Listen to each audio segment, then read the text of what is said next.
In December of 2016, I was 11 at the time. I got up for school like any 11-year-old, washed up, got dressed, and ate breakfast. And just as I was headed out the door, I collapsed. I couldn't move my lower body. I was crying in pain and had no idea what was going on. What was going on? Why wasn't I able to stand up? I laid on the floor, tears streaming down my face, my parents just as confused as I was.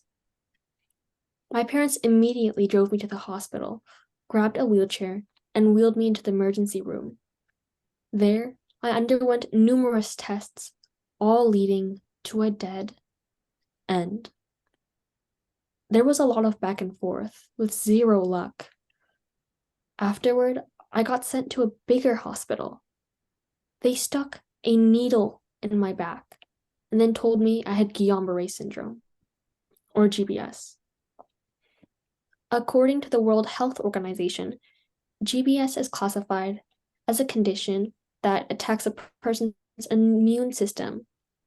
This shows up as muscle weakness, tingling or numbness, loss of reflexes, pain, and more. There's no known cause nor cure for it, but treatments can help shorten the duration of the condition, and most people, including myself, fully recover from it even without the treatment. Even though I knew recovery was possible, facing the difficulty of not being able to move at 11 was a hard pill to swallow when all I wanted to do was run around with my friends and be like other kids who got to spend Christmas at home. I spent extended periods lying in bed, often with very little to occupy myself.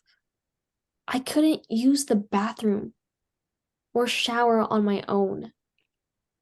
And learning to walk, run, and jump again was nowhere near easy. I recall lying in bed, mentally urging my leg to lift. Lift! Yet it simply refused to cooperate. While I was bedridden, I thought about the things I used to be capable of before GBS. Tasks that were once effortless were now considerably more challenging.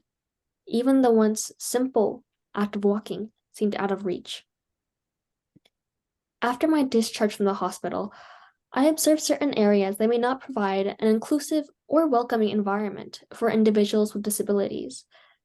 I observed that many buildings with stairs lacked ramps leading to their entrances, which posed significant challenges for individuals relying on wheelchairs or other mobility aids.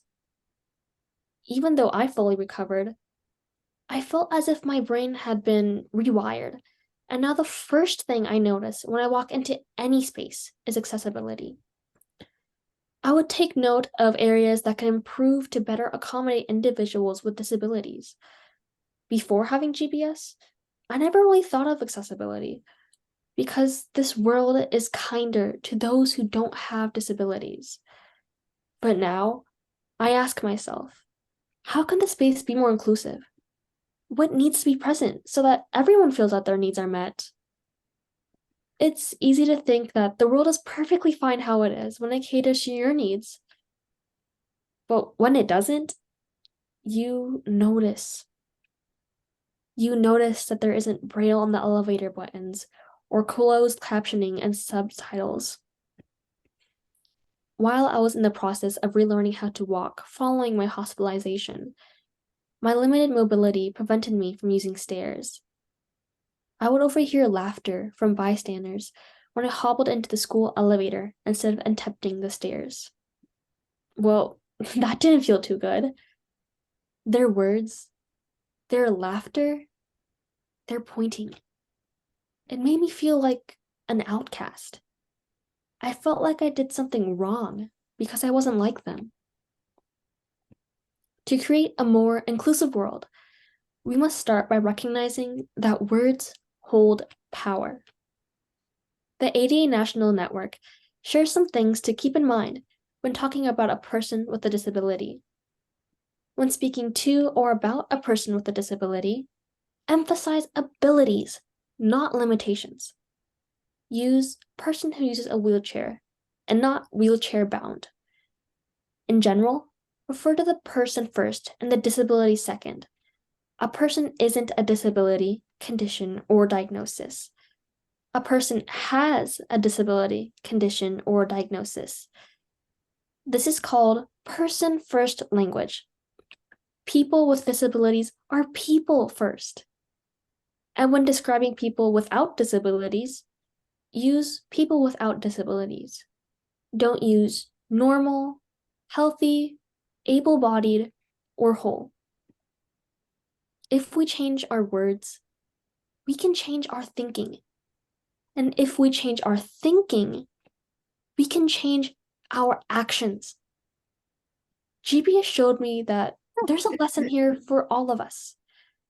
It helped me see that there's much work to be done to create a more disability-friendly world. Living with a disability isn't a tragedy, and it should not be treated like one.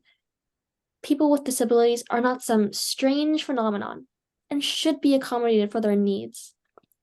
Accommodations not only including providing physical accessibility, but also breaking attitudinal barriers. Efforts to raise awareness, challenge stereotypes, and promote positive attitudes are essential because negative attitudes about disabilities continue to persist in society, leading to discrimination and limited opportunities. Having a disability is not a misfortune, and it shouldn't be difficult living with one. GPS inspired me to embark on a quest for a more inclusive world, one where differences are celebrated and support is freely given. And I believe that together, we can break down these barriers, construct a society where every individual thrives. My hope is that after this talk, you'll also start to notice areas where accessibility can be enhanced and that you are more self-aware about your words and how they might impact someone. It may not affect you personally, but it would make a huge difference to middle school me. Thank you.